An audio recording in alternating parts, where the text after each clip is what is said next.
No próximo dia 18 de março, entra em vigor o novo Código de Processo Civil.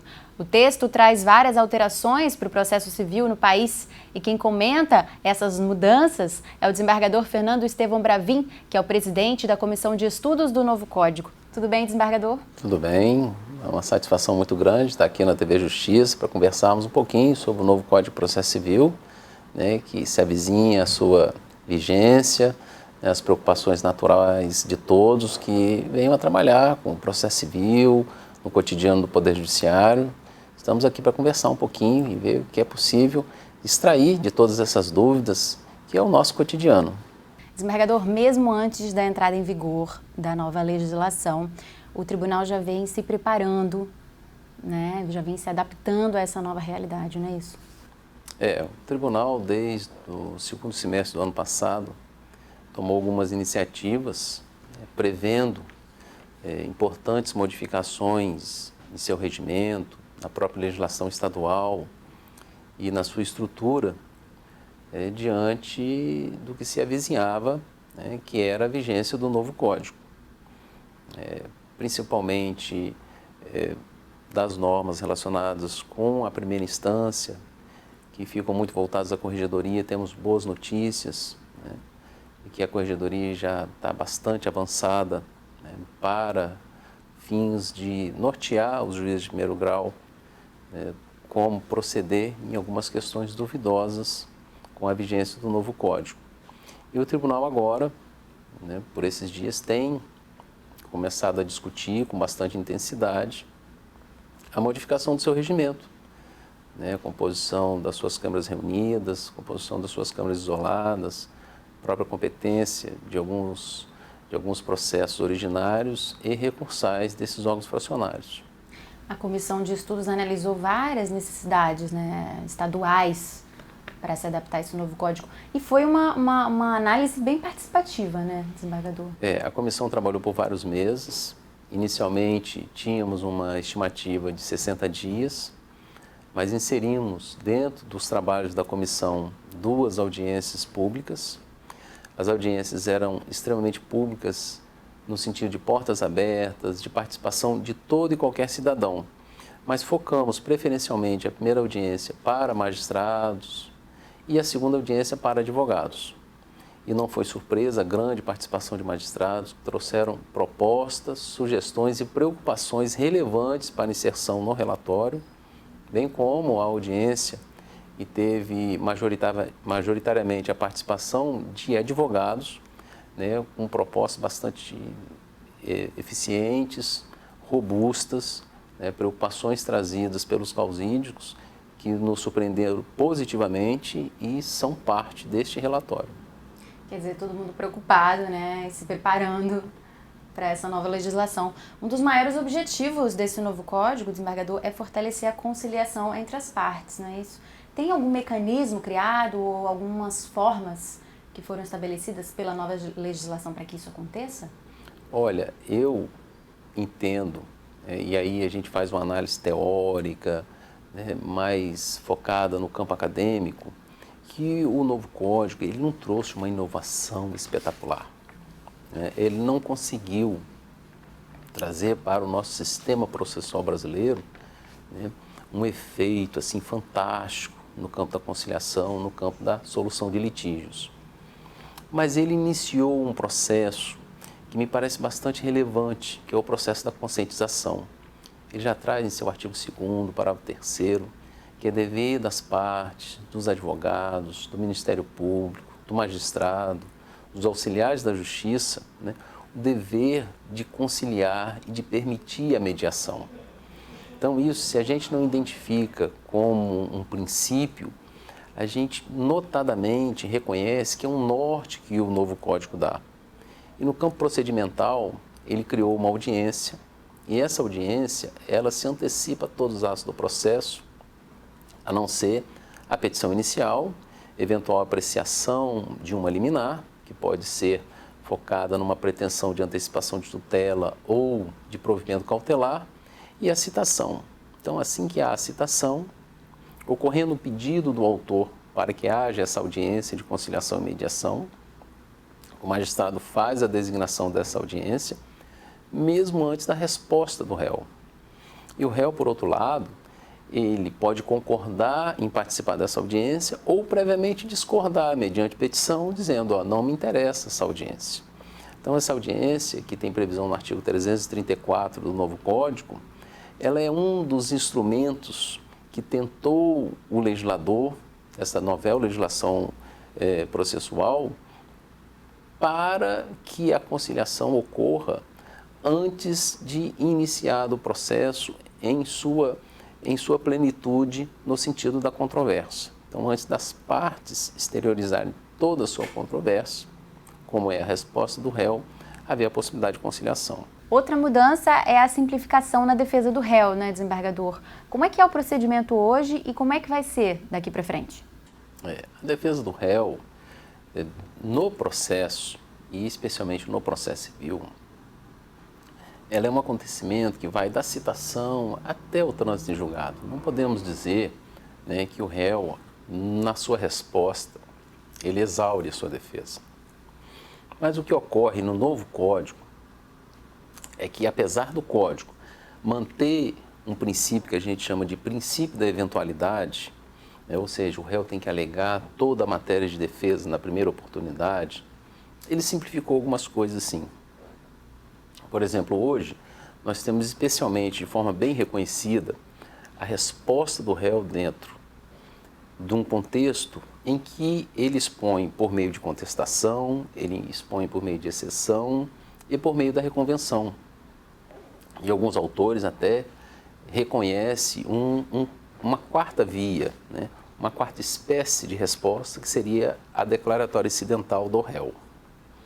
Bem, o que nós temos no novo Código? Nós temos no novo Código a inserção de respostas que se davam em incidentes separados dentro da contestação.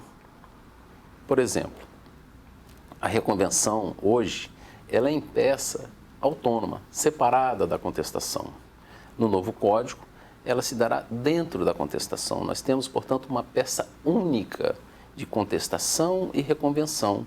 Reconvenção, que é aquele pedido positivo que o réu faz contra o autor. Então, se ele quer um pedido, ele quer se contrapor, quer fazer um pedido contra o autor, ele faz por meio da reconvenção.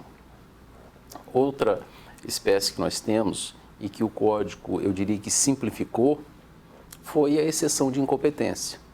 Hoje nós temos a arguição da incompetência.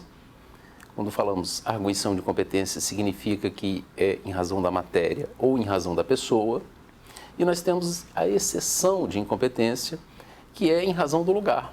Essa exceção de incompetência, no novo Código, ela vai representar também uma arguição. Então, o réu, na contestação, ele pode arguir a incompetência absoluta ou relativa.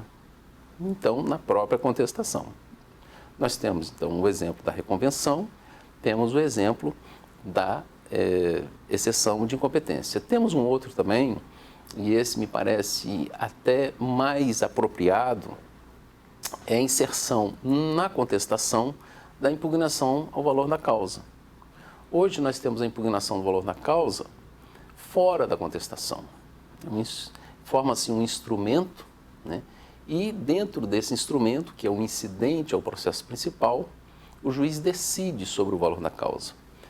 Agora não, no novo Código, nós temos essa irresignação em relação à gratuidade judiciária, tá, dentro da contestação. Portanto, o réu alega dentro da contestação, tá, a sua irresignação em relação ao valor da causa. Como é que fica a contagem dos prazos para as partes? Os prazos processuais para que as partes, representadas por seus advogados, pratiquem os atos, são em dias úteis a partir do novo Código.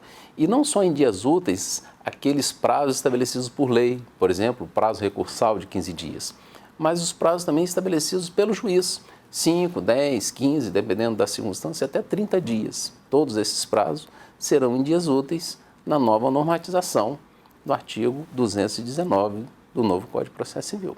O novo Código traz também uma ordem de julgamento dos processos. Antes, o juiz fazia seu próprio cronograma. Como é que fica essa ordem agora?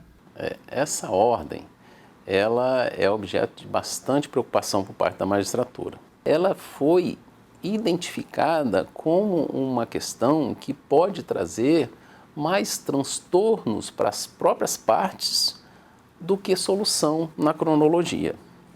Quando a magistratura começou a se debruçar sobre os vários aspectos da cronologia estabelecida no artigo 12 do novo Código de Processo Civil, ela percebeu que existem demandas que por si só elas merecem uma maior atenção. Elas necessitam disso aí, né, sob pena de você atribular os próprios trabalhos da unidade judiciária. E com isso, recentemente, nós tivemos uma alteração legislativa que ela se firma, né, a partir da vigência do novo Código, que é a Lei 13.256, de 4 de fevereiro de 2016, que modificou e inseriu no artigo 12, né, um conteúdo, sob o ponto de vista ideológico, bastante representativo, que foi a palavra preferencialmente. Então, hoje a cronologia ela é preferencialmente. Mas essa lei mudou também não só essa forma de estabelecer a cronologia, como inseriu também uma diferenciação na fórmula de cronologia do julgamento dos recursos nos tribunais, da própria admissibilidade dos recursos dos tribunais superiores, né? Então, o que ocorreu? Ocorreu que a magistratura percebeu, né, um critério que, não obstante objetivo, ele poderia causar muitos transtornos. Mas, observando atentamente a modificação legislativa feita, me parece bastante recomendável que os magistrados eles continuem estabelecendo critérios objetivos para suas cronologias, né, atendendo a cada especificidade das suas unidades judiciárias. Nenhum problema o juiz estabelecer de forma criteriosa quais os processos estarão numa pilha A ou numa pilha B em ordem cronológica, desde que atendam a princípios e bases fundamentadas. Outra importante mudança foi a redução no número de recursos, desembargador. Quais deles foram extintos? Tivemos algumas modificações na esfera recursal e essas modificações, eu achei que elas foram modificações um pouco tímidas. Poderíamos ter avançado mais, mas é natural, principalmente no sistema que temos aqui no Brasil, que as partes queiram sempre ver o seu processo, né, analisado e reanalisado por um colegiado. Isso é natural, sim. Especialmente no novo Código, nós tivemos a extinção dos embargos infringentes e do agravo retido. Eu particularmente achei que nenhuma das duas matérias e a respectiva solução apresentada para a extinção desses recursos se apresentou suficientemente válida para identificarmos uma celeridade na extinção desses recursos. Vou dar o exemplo dos embargos infringentes. Os embargos infringentes eles foram extintos e no lugar dos embargos infringentes foi inserida uma matéria relacionada com uma técnica de julgamento, ou seja, aberta a divergência em um órgão do tribunal. Essa divergência ela terá que ser solucionada por tantos membros quanto suficiente para a modificação do julgamento até então realizado. Então nós temos as câmaras cíveis, em que os julgamentos são realizados por 3 desembargadores. Ora, 3 desembargadores julgando, se houver divergência, a divergência é de 1 para 2. Portanto, para alterar essa composição de forma suficiente a modificar o resultado, nós precisamos de mais 2 membros. E qual é o ponto frágil desse sistema? O ponto frágil desse sistema é que nos embargos infringentes havia necessidade de manifestação da parte querendo a modificação daquele julgado. E hoje não. 100% das divergências elas serão objeto de ampliação do quórum de julgamento. Para os embargos infringentes, fazendo uma reflexão aqui, eu tinha um percentual da divergência sendo levado a rejulgamento. Agora eu vou ter 100% da divergência recebendo uma técnica de julgamento de ampliação do quórum. Isso faz com que os órgãos dos tribunais tenham que se debater com ampliação de quórum em todos os casos de divergência. E aí, o meu exemplo dado é na apelação. E não menos também no caso das ações rescisórias e nos agravos de instrumento que enfrentarem matéria de mérito, mesmo que matéria de mérito parcial. Portanto, nós temos uma ampliação, né, na apreciação recursal por efeito da divergência, sem que a parte tenha nenhuma pretensão em modificar aquele julgamento inicial que a gente chama de quórum originário. Então, não foi um avanço tão representativo, pelo contrário, ao meu ver, foi um retrocesso no campo do julgamento, principalmente pelos órgãos fracionários, porque essa divergência e a ampliação de quórum só se dá em órgãos fracionários, no plenário dos órgãos dos tribunais de justiça e nos órgãos especiais não há ampliação desse quórum, o Código de Processo Civil deixa bem claro isso. Então, nos órgãos fracionários eu tenho sempre ampliação diante da divergência. E, por outro lado, o agravo retido, eu acho que o mecanismo utilizado, ele não avançou em nada procedimentalmente do que havia no agravo retido. O que acontecia no agravo retido? A parte, na origem, portanto, na primeira instância, já deveria demonstrar a sua insatisfação da decisão. Aí ele agravava e de forma retida. Quando ele agravava de forma retida, ele alertava o magistrado de primeiro grau sobre aquele ponto especificamente. Pronto.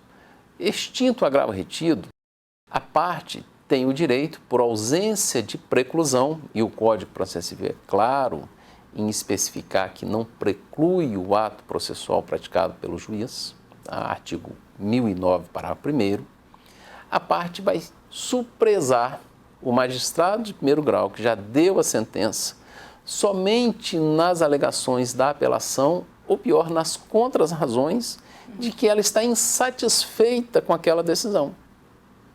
Ora, se o agravo retido tinha que ser apreciado como preliminar da apelação, agora a matéria vai ser apreciada como preliminar de apelação, do mesmo jeito.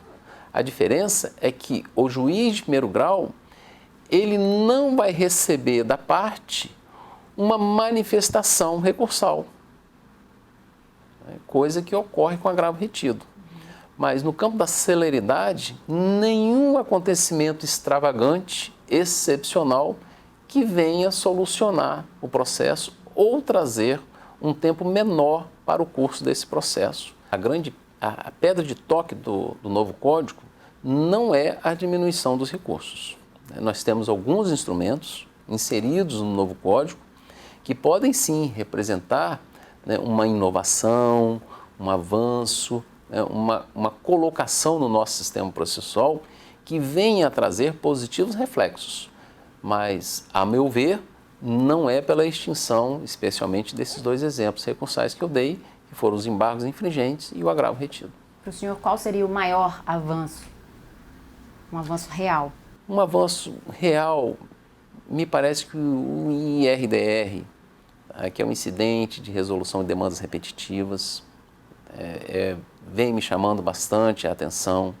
A assunção de competência também vem me chamando bastante a atenção. E é com pesar que identifico, né, o veto da presidente Dilma a respeito da coletivização do processo, que é o artigo 333, né? Extirpou do nosso sistema, né, a possibilidade de trazermos a coletivização do processo. Mas ficam aí dois exemplos, esses exemplos iniciais, que me parecem trazer inovações relevantes no campo da uniformização da jurisprudência. Um em razão da massa de lides e o outro em razão da relevância da matéria trazida a julgamento. E em relação aos honorários advocatícios, desembargador, teve um avanço também, uma nova regra que merece destaque? Sim, em relação aos honorários advocatícios, nós tivemos um avanço importante, né, em benefício dos advogados. Os advogados hoje, e muito se fala, tiveram o benefício do grau recursal permitir o aumento dos honorários.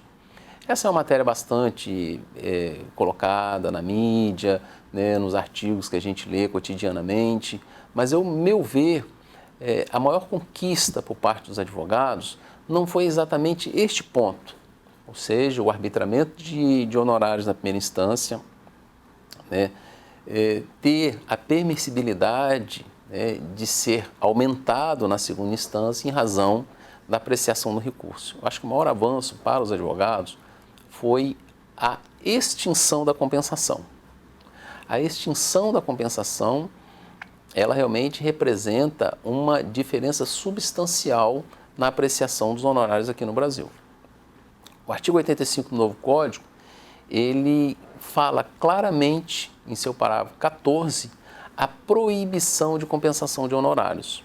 Portanto, se o advogado, ele, em sua tese, ele ganha uma parte da demanda, ele vai receber honorários de sucumbência daquela parte da demanda. E o que muda em relação às regras quanto à desconsideração da personalidade jurídica das sociedades? A desconsideração da personalidade jurídica, ela era uma realidade dentro da prática forense.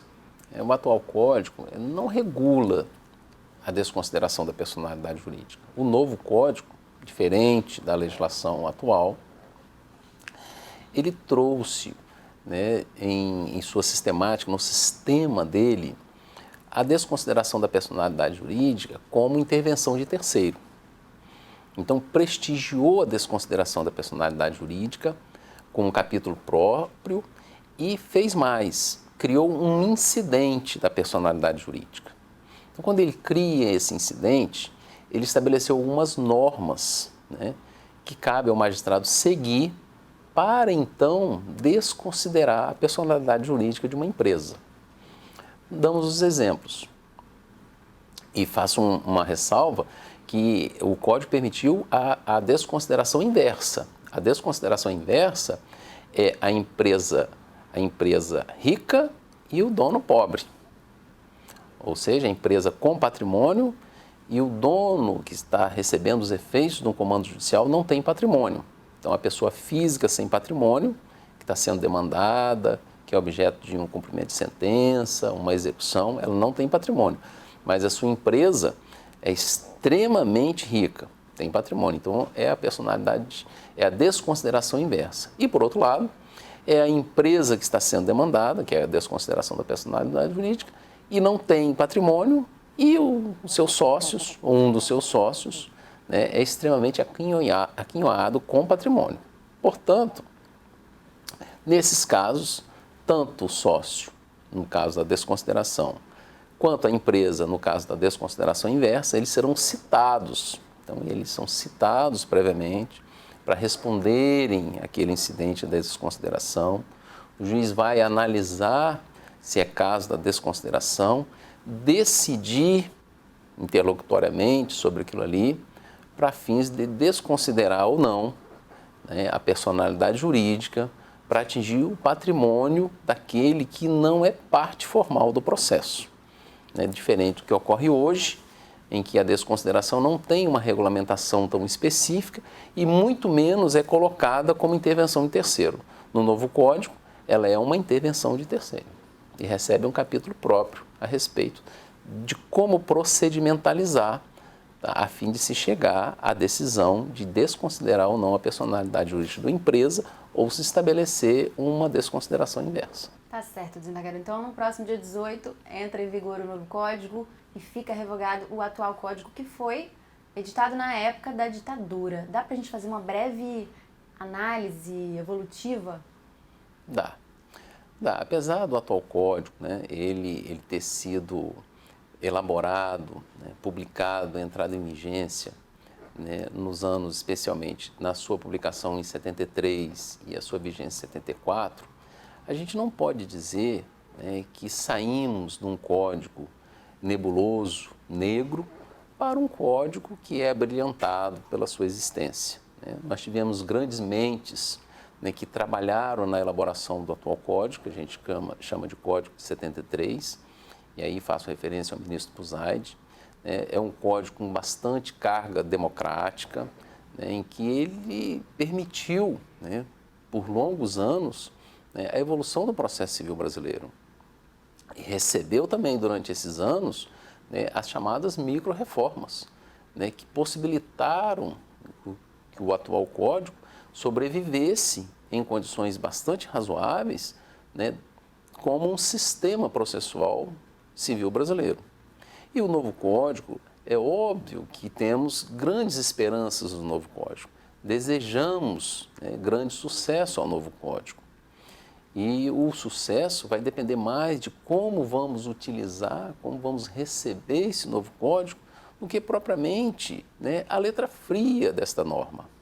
A letra fria dessa norma, ela pode ser objeto de críticas, pode ser objeto de alegrias, mas o seu resultado, a sua essência, ela acontece com a realização dos atos judiciais, né, com a pretensão das partes colocadas, as pretensões colocadas, aqueles conflitos decididos. Então nós vamos saber sobre o novo código quando realmente nós estivermos praticando o novo código, e praticando e acreditando no novo código também. Tá certo, desembargador. Obrigada pelos esclarecimentos. Eu que agradeço. Boa sorte pra gente. Boa sorte a partir do dia 18 para todos nós, né, que trabalhamos com o processo civil.